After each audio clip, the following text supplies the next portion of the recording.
Hi everyone, thanks for tuning in on this sunny afternoon. I'm Kate from Beam. We're a founding member of the National Arts and Place Consortium who have organised this series of talks. I'd like to give a big thank you to all the members involved in helping to curate the series, and of course to the Art Fund for their support and all our artists and speakers. Each talk is being streamed live, so if you have any comments, please use the live chat in YouTube, and we'll try and pick some of these up towards the end of the conversation. If you want to get in touch with us on Twitter, you can use #ArtsAndPlaceNow. So I'm really pleased to now hand over to Lewis Biggs, Nils Norman and Diane Dever. Thank you, Kate. Hi, Lewis. Hi, and congratulations. Hi, everyone. Hi. Congratulations on getting us so far. It's been a great series so far, and I can't wait to see the rest. Thank you. I'll hand over to you then, Lewis. Thanks. So I'm going to introduce Nils and Diane properly a little bit later, but as you've probably already understood, today's session is themed around Folkestone and the Folkestone Triennial, and I am the curator of the coming Folkestone Triennial, and I also was the curator for 2014-2017 triennials.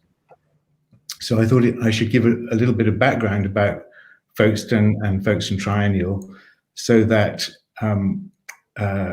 Diane and Nils, when they introduce their projects that they undertook for Folkestone Triennial, you've got some context. Folkestone Triennial was initiated by Roger De Haan, now Sir Roger De Haan, who is a local businessman. And the idea back in 2006-07 was that there should be an annual sculpture exhibition on the Lees. The Lees is the cliff top, which kind of a meadow on the cliff top, which could indeed make a beautiful place to make an outdoor exhibition like a sculpture park. But the curator that Sir Roger invited to get involved with the project, Andrea Schlieker,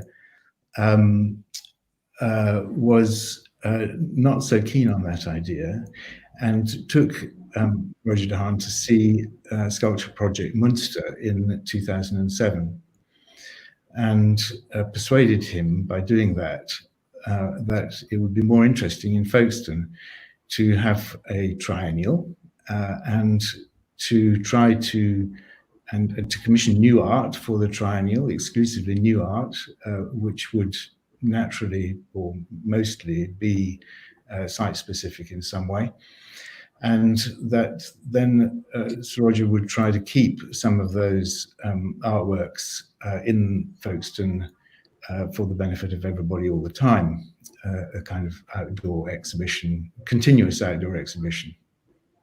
So that was, so thanks to Andrea Schlieker, that's what happened, and she curated exhibitions in 2008 and 2011.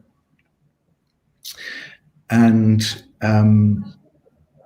Nils was invited to take part in 2011, and I subsequently invited Diane to take part in 2014 and 2017. For those, I mean, this isn't. Several people listening may have been to Sculpture Project Munster, which happens once every 10 years. The first one was in 1977. The last one was in 2017. There may or may not be another one in 2027. But this way of operating is actually very unusual. I mean, the idea of commissioning site-specific art, which then forms a collection in a place, is a form of placemaking. And probably the best examples are in Japan, two exhibitions founded by Fram Kitagawa, the Sutuchi Triennale and Echiko Chumari Triennale, both of which have a regeneration remit. Stucci is the regeneration of some islands in the inland sea. Echiko Triennale is the regeneration of a depopulating rural area. So, and another example which you may be aware of is Site Santa Fe in Santa Fe, which I think doesn't continue to operate in the same way that it did, but for a period of about 10 years, it was commissioning outdoor works of art with a placemaking agenda, regeneration and placemaking. Some people are suspicious of this kind of exhibition.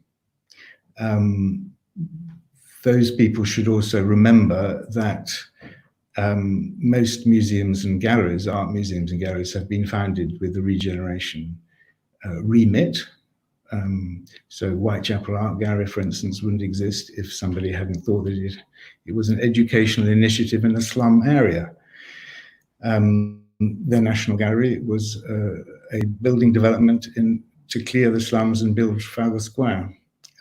Tate Britain was replaced a prison in swamps and was part of a real estate development.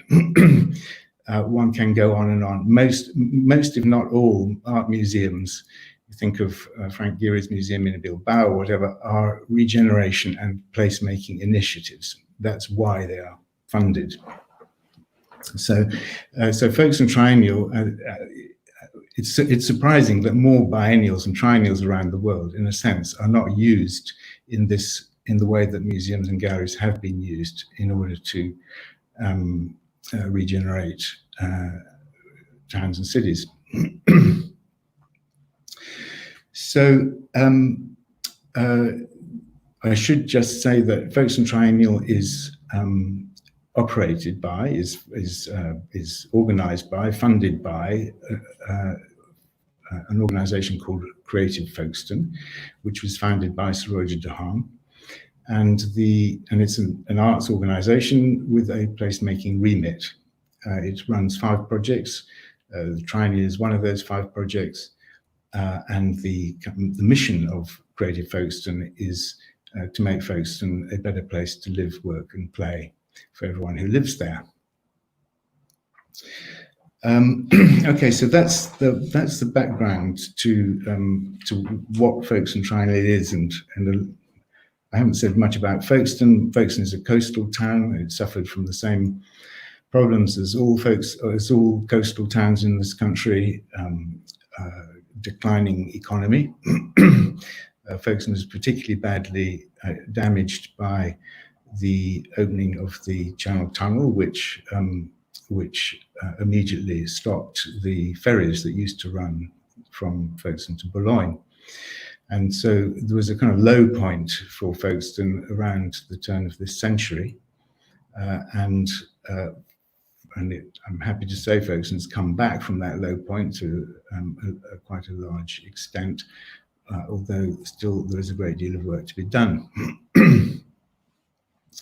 So that's enough from me as introduction. Apart from my pleasure, it's my pleasure to introduce Nils Norman, who was actually born and raised in West Kent.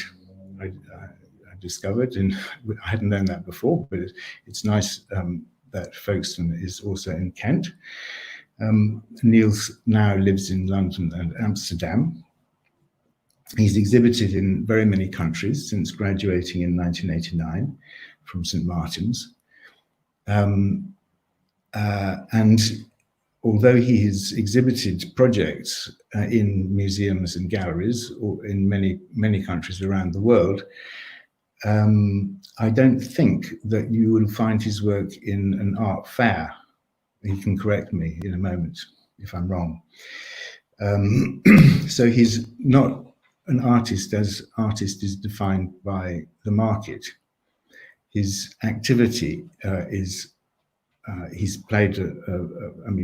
I know he is an active educator and thinks a lot about education. as well as urban planning and urbanism and the environment, architecture. He's recently built a library, so on. So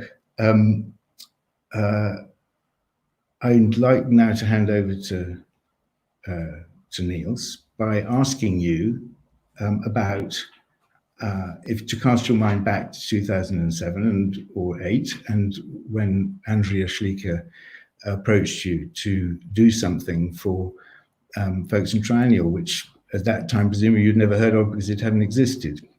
Can you tell us what your thoughts were when she invited you?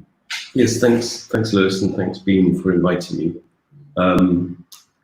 Yeah, so when Lewis first approached me for this talk, I scratched my head a bit because I couldn't really remember much of the kind of preamble into this project. And so I had to go and dig into my emails, and I found the first email from Andrea Schleicher was in April 2006.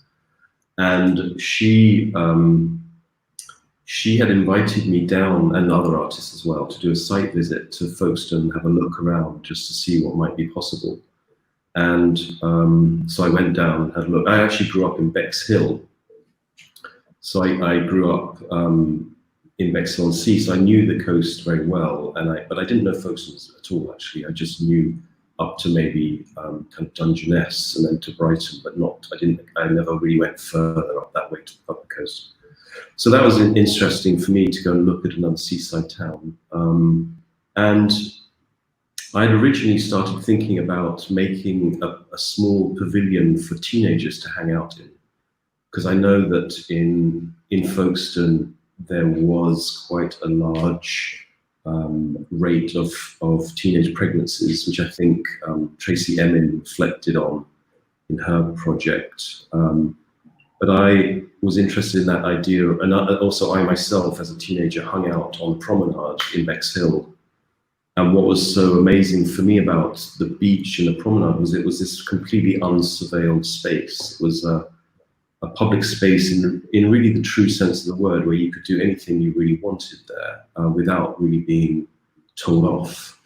And so that idea stuck with me, this idea of a public space. So I thought, how could I create a space where maybe groups of people who are excluded from these spaces from hanging out, like teenagers, for example, who are usually moved on from most public spaces, how could you make them maybe more welcome? So I thought making a kind of a shack for smoking, maybe for kind of snogging, a kind of a space, a kind of hidden space where those activities could happen. That was my initial idea, and that was very hard to find a location to have that, to site that. We looked at lots of different abandoned lots, but there were some issues with landowners. So we couldn't, and that sort of fizzled out.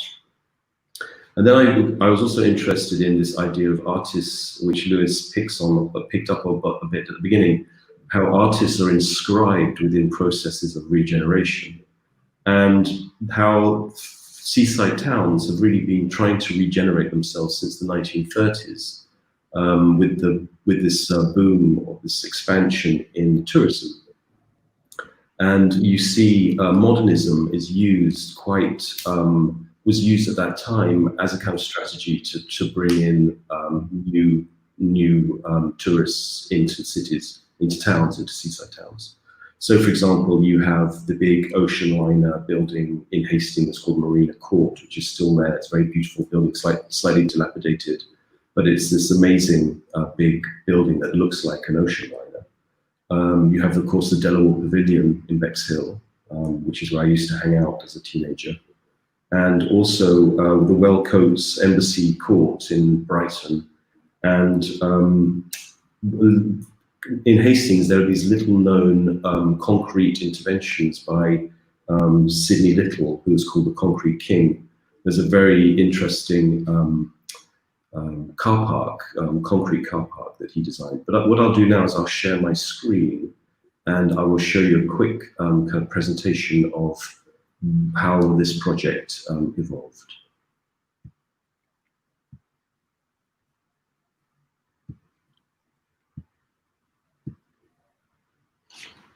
Okay, so hopefully that's a full screen image. These are some of the examples I was just talking about of this type of modernism that sprung up in the 30s as a way of trying to regenerate seaside towns. So I was thinking in this vein to actually maybe think about a modernist building that might kind of replicate or touch upon this history. And at the time I was working with the curator, Gavin Wade, for the Piccadilly Line Centennial. And he and I together were quite close in conversation because I was working very closely with him for that project. And he talked about a project that he was working on with Simon and Tom Bloor, which was a replica of Bertold Lebetkin's kiosk for Dudley Zoo.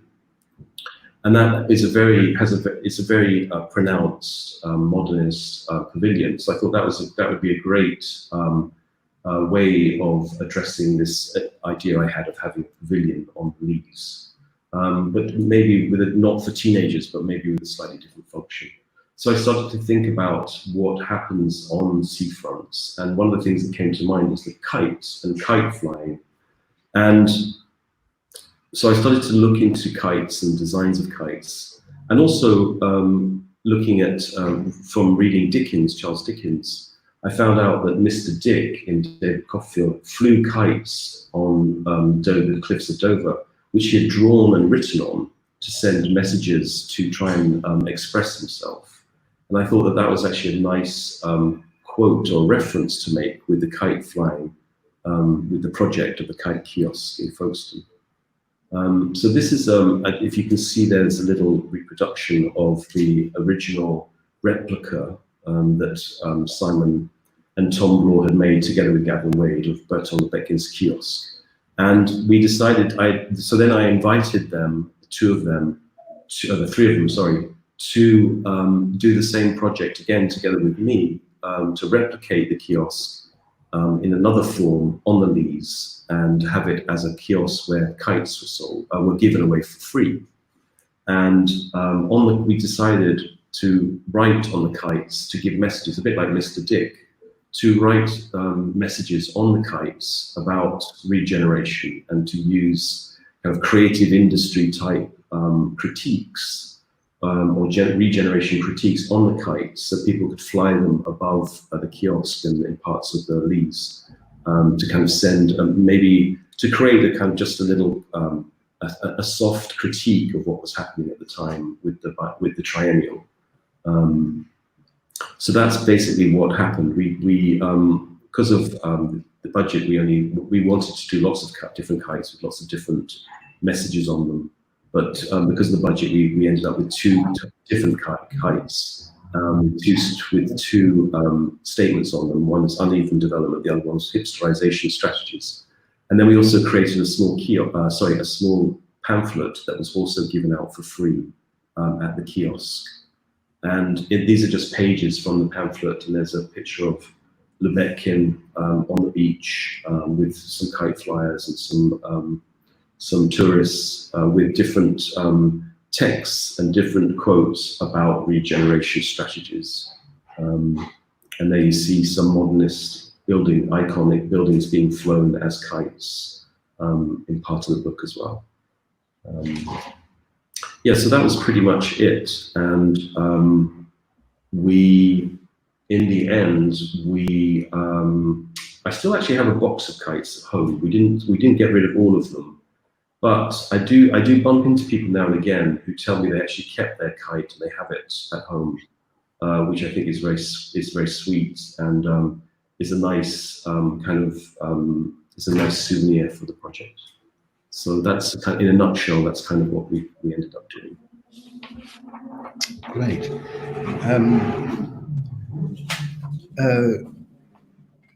Did you talk to people in Folkestone, apart obviously you talked to Andrea and to the property owners who you didn't manage to persuade to give you space for the shelters, but to what extent did you did you, as it were, canvass opinion in Folkestone from local people while you were making the project or before you made it?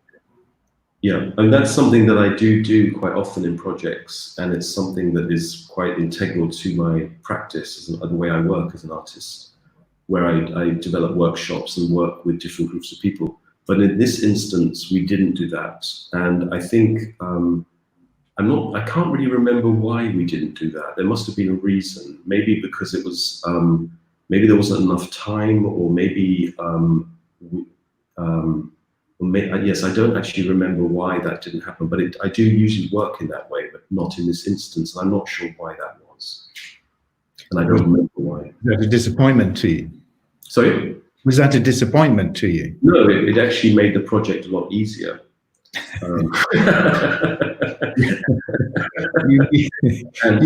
Talking to people makes things difficult. Well, it usually does. Well, any type of discursive kind of interaction usually does tend to throw up some difficult questions, particularly when public art is involved.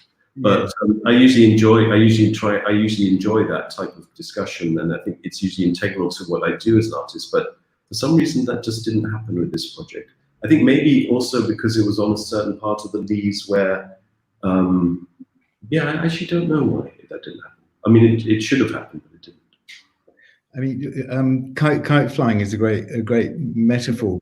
Do you remember what the kites that you didn't manage to produce, what they might have said? I mean, what were the other issues? What were the issues in Folkestone that you were going to try to address through? Well, it was mostly about regeneration and how artists are inscribed within that, and what does that mean in terms of gentrification, for example.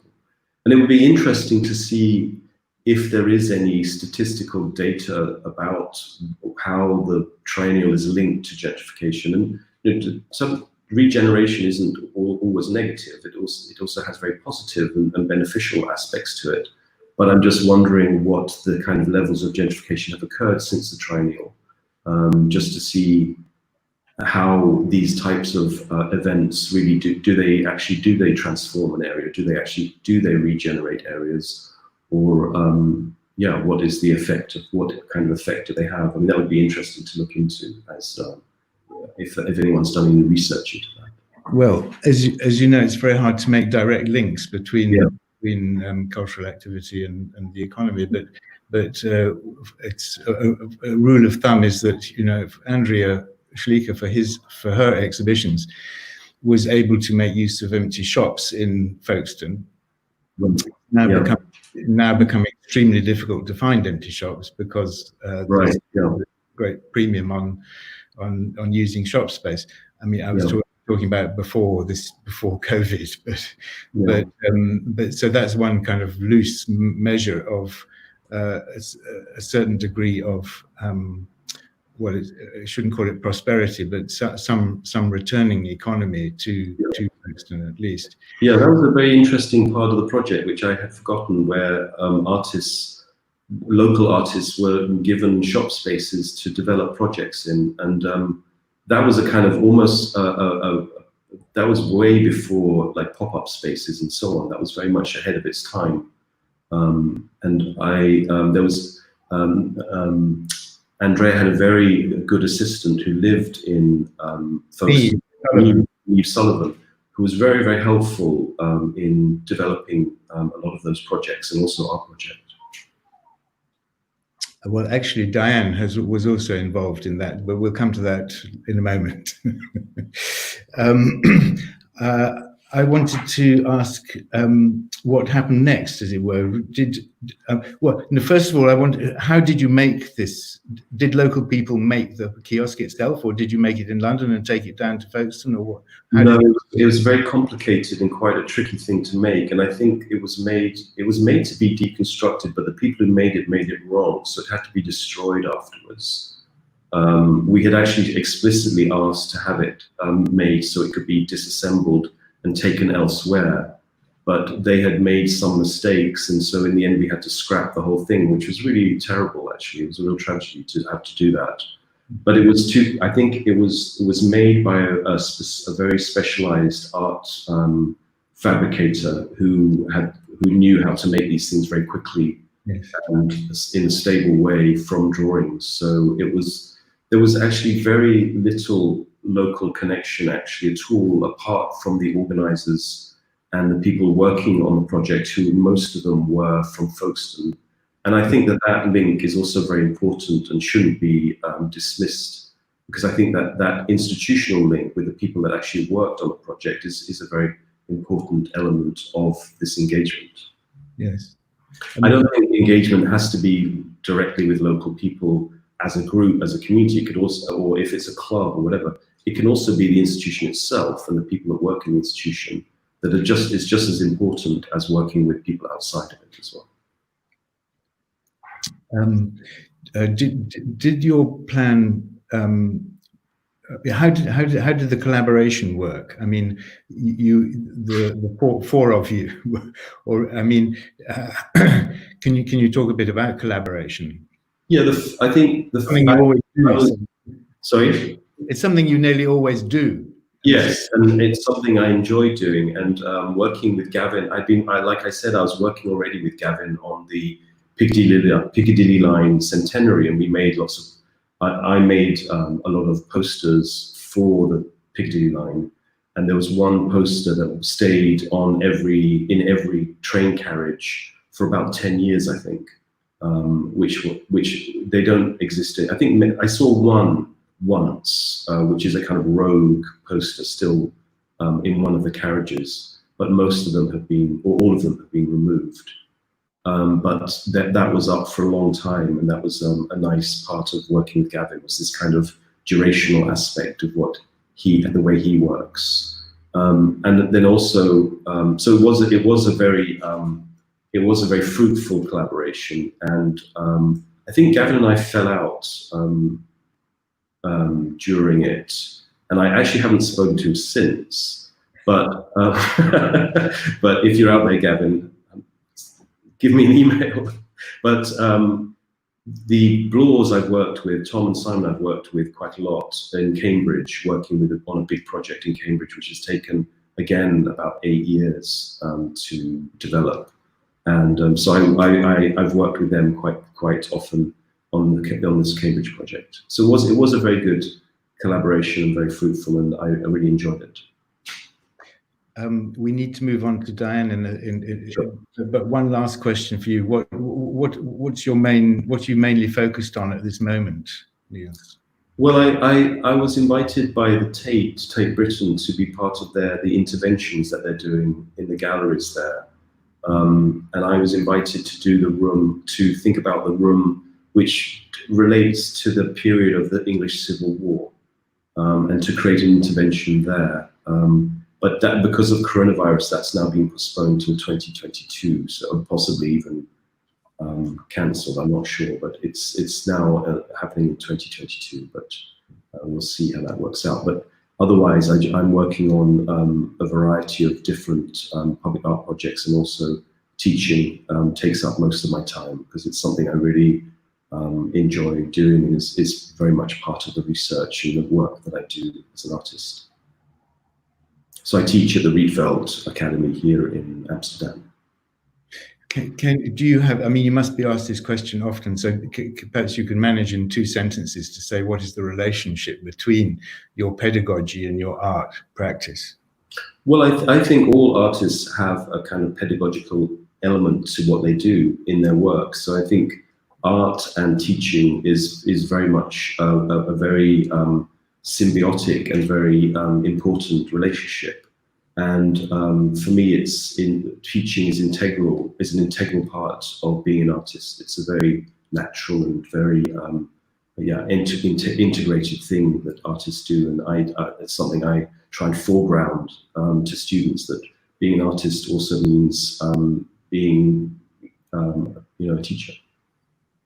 Thank you, Maestro. So Diane Dever, her practice is equally difficult to define as Nils. She spent her childhood in Dubai, but has now lived in Folkestone for 15 years or so. She graduated in art and architecture in 2004, and then after moving to Folkestone, worked with Strange Cargo, which is a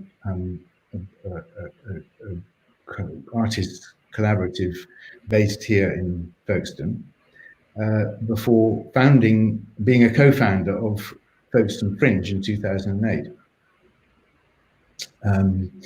She's now a contributor to the Place Alliance, the National Place Alliance, through Arts and Place, and she's also the chair of the National Urban Room Network. So in 2014, I invited Diane and another artist who lives in Folkestone called Jonathan Wright to make an artwork they had proposed to me called Penned Houses, which was extremely successful, and it raised a lot of questions that Diane wanted to follow up with another artwork, and she proposed to me to construct an urban room here in Folkestone. And I think I should hand over to her to tell the story of how that happened. Thanks, Lewis. Thanks, Beam, and hello, everybody. So just to kind of track back a wee bit, my sort of background is in geography. And for me, the central question in geography is how man impacts on landscape and how landscape impacts on man, and the sort of duality of that relationship. And then again, something about geological time, and then the time of one's own lifetime, and something about past and future time. So that's kind of my, background. And as an artist, I'm really interested in how places change and how people involve themselves in that change. And, I didn't really intend to stay in Folkestone, but the sort of trajectory of arts-led regeneration, and it then became known cultural-led regeneration, is what's sort of kept me here. And as Lewis said, that's almost 16 years now. And I think, given the context of these discussions, arts and place, it's an important thing to sort of think about, engagement in a place as an artist over a long period of time. And the question I always ask myself, and I sort of ask of others, is, are there always winners and losers in this sort of landscape of regeneration? Or in a town like Folkestone, where there's only 50,000 residents, can actually everyone benefit from those changes and feel connected to them? Or is it something that's always has a sense of being done to them and not for me? So that's the general background of my sort of thinking and head. And I don't know if you remember, Lewis, but the original invitation was actually because I think I'd been going on about needing a space to bring people together in for some time. And the invitation was to go and find an architect that I wanted to collaborate and propose a piece of architecture. And this went on for ages. I was thinking about Nils' shelter, because we still need the shelter, Nils. There's still nowhere for adolescents to hang out and smoke. and for some reason, I was really, I don't know if it was the invitation was too big or time was too, other things were pressing on me, but I was quite resistant to that. And I guess the field of architecture, rightly or wrongly, always feels very male dominated. And so I was prevaricating a lot. And but I had also decided to convene an urban room in Folkestone following the sort of Farrell review. And Lewis had commissioned a piece of work by myself and John Letherland, which was an urban analysis, which is, things that master planners do when they go to a new place to do big change, to understand what the spirit of a place was.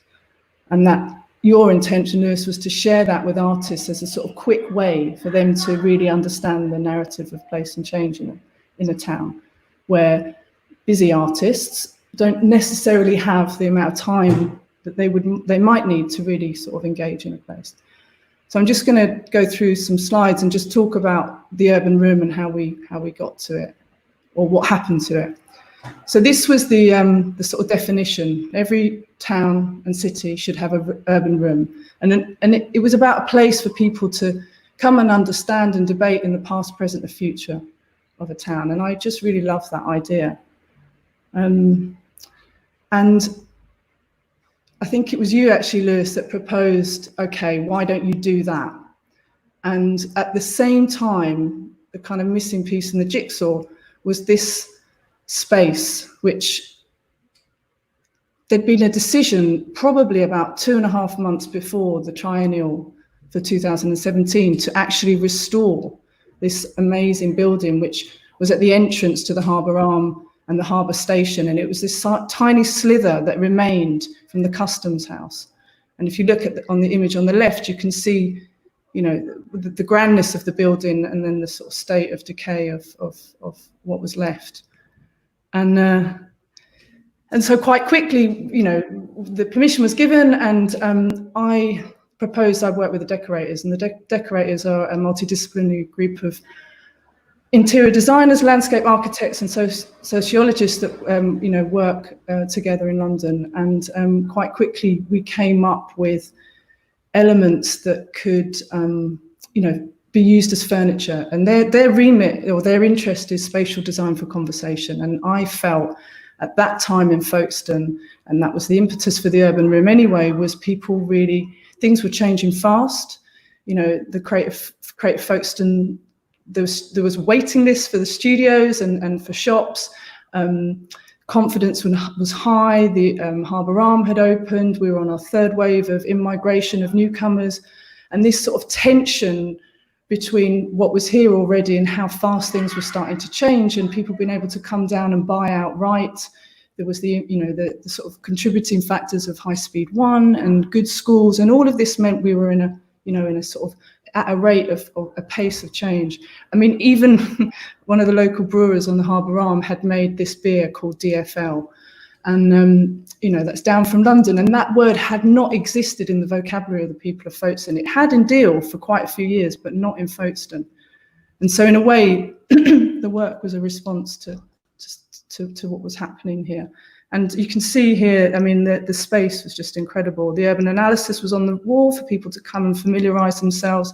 There were 4 very long tables that could be configured in different ways. At the back of the room was an urban library, which actually people from the town came and put books in, you know, history books and sort of urban change books. And we also stocked it in conversation with the decorators.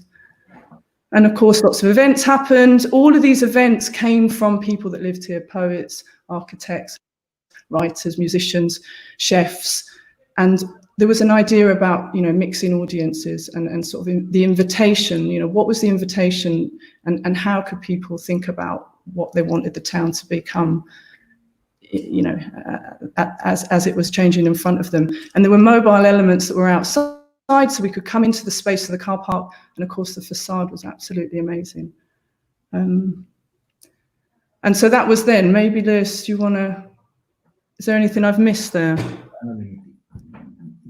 No, that's keep going. That's great. Okay. So that was then. That was 2017. By 2018, that urban room had been taken back, and we found a new location, which is pretty much directly opposite the old location across the viaduct. Slightly less grand, but nonetheless still an evocative place for people in the town. This was the original tourist information centre, so very much a place of information exchange. And the assets that the triennial had enabled us to commission came with us. The tables, which became very iconic, allowed us to, you know, come out onto the street, carry on doing workshops, carry on hosting talks. The complete interior was built and designed by the youth of Folkestone. And, you know, since then, we've been working on quite a few projects locally. This is the one-way system in Folkestone, a legacy of the ferry port. And it's finally coming out of the too difficult to deal with box. And the council, you know, are going to let us use the urban room to share it with the public. So this sort of dialogue between the changes that are coming or the changes that people can sort of impact on. And another project that we've been working on is with Network Rail, which is the redundant train line that, you know, isn't accessible to the public at the moment, and doing temporary projects on that.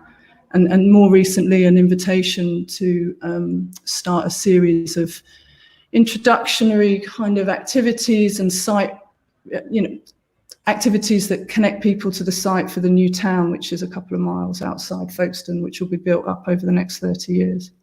And I think that's the end of my slides, Kate. Thank you. Great.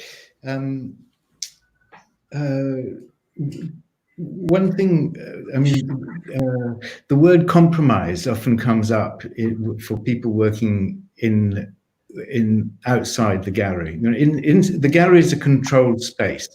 It's quite possible within a particular budget or whatever to set out a plan and stick to it, and the staff of the gallery are all dedicated to supporting the artist and so on and so on. Working in the real world, outdoors, as it were, is a quite different story. There are many different interests, and many of those interests have more power and money locally than the artist and the curator do. So this is why a lot of artists refuse to work outdoors or are unable to work outdoors, because they don't want to put themselves in a position where they see they might compromise. I find that word compromise a difficult word, because I think, you know, compromise is a very interesting place to be. But the question I want to ask is about mission drift. Do you know, you start with a vision of an urban room, and you know, are you worried about mission drift? Good question. I think when you're day to day, in a way, living this, I guess it's a bit of a lived practice. You have a goal or a sort of a vision, if you like, of what how things might look differently. And in a way, the things you do on a daily basis try to get you there, but there's probably a lot of detours en route. And I think if you're an organization, you know, that has a board of directors, those mission statements are agreed on, and you know, mission drift is avoided because there are people to bring you back. And certainly the Urban Room and even the Folkestone Fringe doesn't have that sort of constitution in the background. It is, you know, these are artist-led activities, and they also bring in many voices. So I think it's quite difficult to stick to a singular mission. But if you zoom out and that mission is involve people in the future of the town, then pretty much anything you do can kind of help that. You explained how the new site, the new location for the Urban Room in the Tourist Information, former Tourist Information Office, was constructed by local young people. But how else? How can you describe the interaction between your project of the Urban Room and how that works with local people? So it's very, I mean, one of the ambitions nationally for urban rooms is that they're impartial spaces that aren't agenda driven. I mean, in practicality, that's probably quite difficult, but that space is used by people that want to host conversations that they think are important for the future of Folkestone. So we get people coming to us to ask to use the space a lot, and then we have to make a decision about whether it fits our mission. So last year, Ida Silvestre hosted a whole series of civic lunches. We have these civic lunches, gateway dinners, these sort of forms in which we generate audience to sort of share in thinking and talking. And she hosted a series on racism in Folkestone, because there are issues. And following what's been going on with Black Lives Matters, we've had an approach to host a book club there to read the book, Why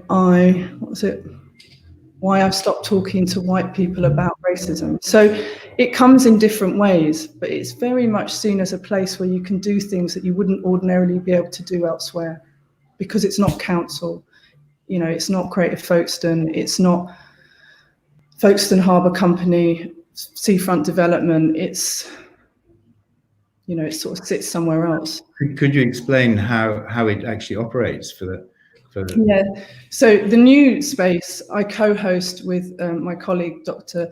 Christopher Houghton Budds, who's actually an economic historian, and similarly is interested in place and people and their role in that. But specifically, he's interested in the sort of independence and the power that comes from young people gaining financial literacy. And so we now have not only an urban library, but we also have a whole library on economics. And together we run it as an association. Great, thank you. I mean, we're just beginning to run out of time now, so I think I'm just going to address that same question to Nils, and then take some questions from the floor, which have been sent in. So, Nils, what do you think about compromise? Well, mission drift. It's not so much mission drift; it's more aesthetics drift. I find, but I actually enjoy working with compromise, and I enjoy working with people, and I think in that way, through a discussion, and I think it's crucial for any healthy political environment to have that kind of compromise type situation. And I think it's actually a very positive thing, rather than, I mean, the kind of idea of the romantic artist in their studio, compromise is somehow an alien or a bad thing, but I think it's actually very important for art making. I think it's particularly this type of art making, and I enjoy this kind of this interaction with compromise, and discussing how it works. And, I mean, maybe another word could be used for it, but it's definitely, I think, a positive thing. So I'm going to thank you, Nils. I'm going to take a question now from our that come in. How important do you think temporary art interventions are to the shaping of the regeneration of place? Thank you, Charles, for that question. And Nils's project was could have become permanent, but ended up as temporary. And Diane's project, we don't know whether how long it's going to stay around, but it's now lasted for 4 years, or 3 or 4 years. So, what is this about ephemerality and permanence? Dan, do you want to kick us off? I mean, the question is about impact. Well, I'm reminded of the piece on the viaduct by, help me out, Lewis. Gabrielle Lester. Yeah, Gabrielle Lester, which was locally known as the Kaplunk piece. But, the viaduct, the narrative of the viaduct or the trains coming to Folkestone was so solid in this town that the thought of the trains no longer coming and this sort of forlorn loss was a very real narrative for people. And that piece took people up onto the viaduct. It was a temporary project, but it allowed people to reimagine a new and different future that had, possibility and opportunity around it, and to be able to sit and look out over the harbour from a different perspective and actually reimagine, it as a public space rather than it as something that, is lost history. And so for me, temporary yeah, it's a really rich way to jog people and to point at things, you know, in a new way. They're very different, but effective. Nils, what's your? It's funny because when Diane was talking, I actually was thinking about Charles Quick, who does these amazing projects in Preston, and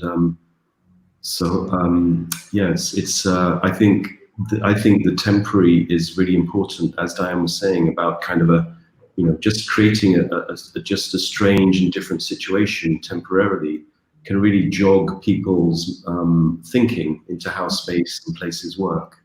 But I think temporary spaces are just as important as permanent ones. And I think as institutions, well, they have been working more towards durational type projects for, you know, 10 to 15, 20 years. But I think that's a relatively new development.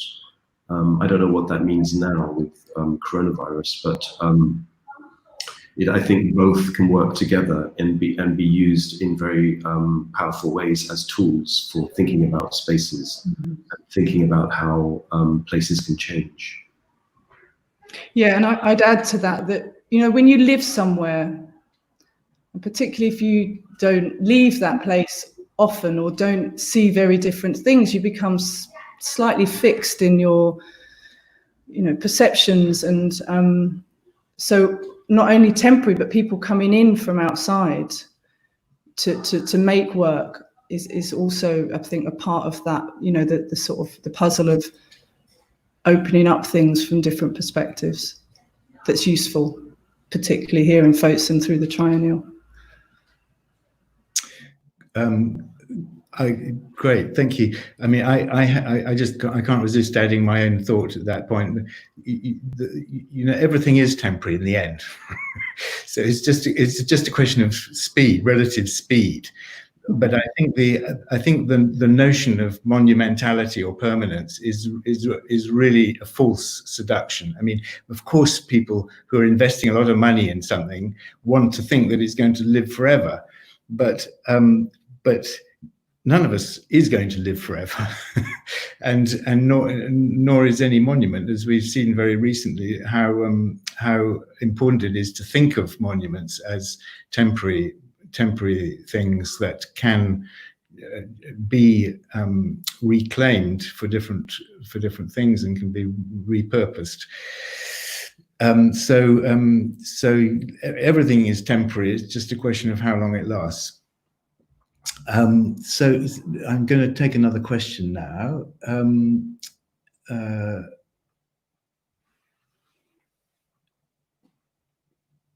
I'm trying to, there's a question from Helen Linden, which I'm trying to understand.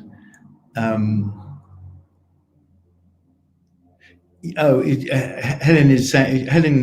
lives nearby. It lives in Folkestone, and she says that what she enjoys about staying here, being here, is the changes and the development.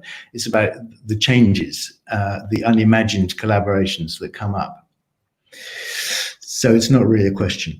The question after that. Mission drift might be more evolution than failure. How does one get an evaluation or an overview? Might it include time passing? Yes. Good thought. And now a more topical one from Francis Smith. How do you think the pandemic will change how you work in the public realm? Diane, do you want to take that one?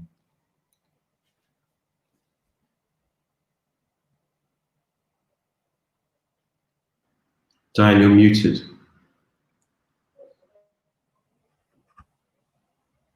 Thank you, Nils. How will I change because of the pandemic? You know, I have to say, locally, it doesn't feel like there's a pandemic going on. Ever since Boris said, go to the beaches. But what I've really enjoyed is this reinvigoration of the notion of civicness. So whilst it may not change my practice specifically in the context of the Urban Rooms mission, if you like, which is about involving people in civicness. I've really loved seeing how people in the town have kind of come together to, you know, the local council, the councillors, people who usually do other jobs have been sourcing metal foil tins for food deliveries and been using the sports centre as the community hub. So I guess it's more about feelings than practice shifts right at this moment. And it feels in a weird way positive. Nils. Yes, I agree. And also, I think a reshift in focus on teachers, doctors, nurses, medical assistants, and so on, cleaners. I think that's really, that's been incredible. And hopefully that will also stay as a focus.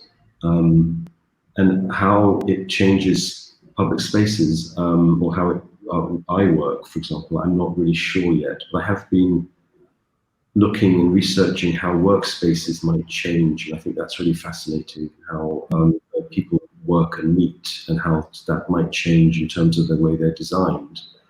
I mean, hopefully one could start thinking about using spaces that have more, using more natural elements like plants, bringing in more ventilation through not using air conditioning systems, things like that, using more shade or more open spaces.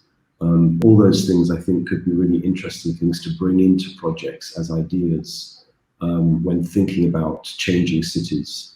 And I think that's something artists can do into the kind of planning processes when they're allowed to participate, which is kind of rare in the UK, but it does happen.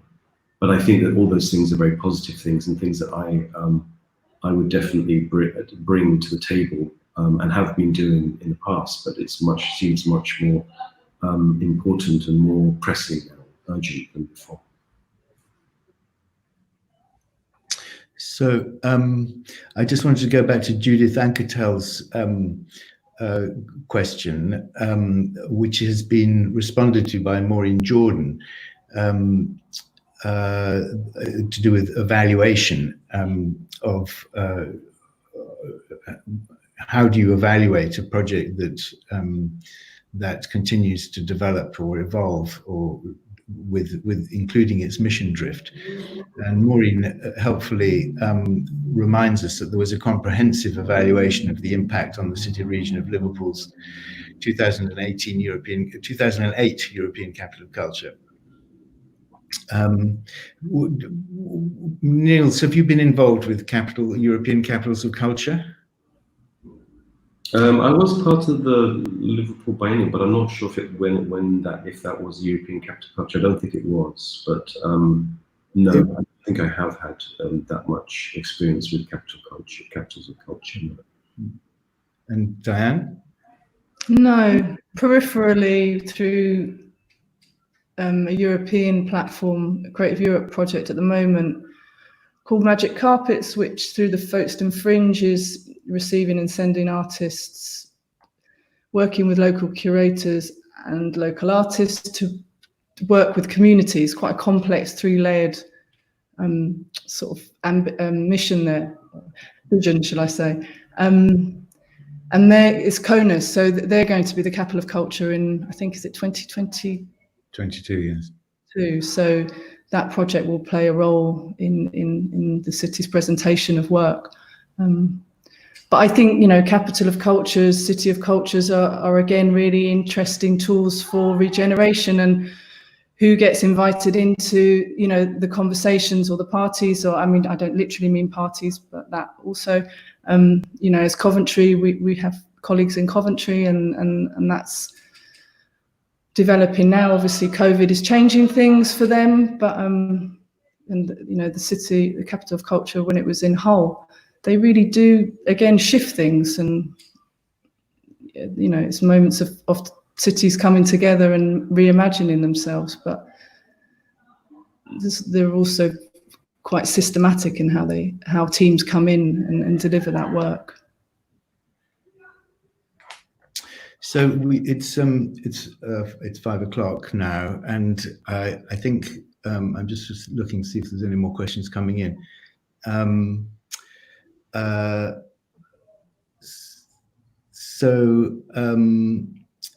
I'm going to just take the opportunity to say thank you very much to both Diane Dever and Nils Norman for joining us and reminiscing about Folkestone Triennial and the impact that their work and others has had on Folkestone as a place, the place in the placemaking agenda.